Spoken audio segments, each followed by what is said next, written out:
room, and I think Travis was frustrated, and he came up to me and he was all, why can't you write something that's not just like straightforward, just normal? I mean, I'm playing the same beat each time. And I go, well, I'm not a fucking groove expert. That's your job.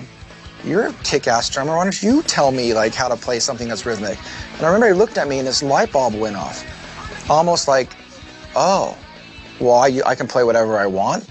And then you might even change what you're doing to fit my thing if I have a rad idea, because then I might just play something kind of straightforward that if you weren't Travis, you would just play a normal beat. But he goes, well, what if I flip it around and the snare starts off the beat? And I'm like, oh, then I wouldn't go straightforward. I would make this more rhythmic and I'll throw in a little note here or there. So it's not just power chords. And something that's super simple became kind of clever. And that realization was like a nuclear bomb in the studio. You start to learn they're just people too. They're about as vulnerable and as,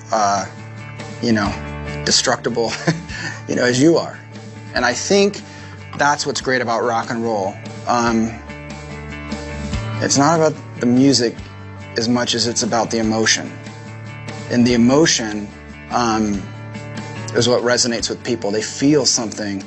I think sometimes we lose sight of that importance.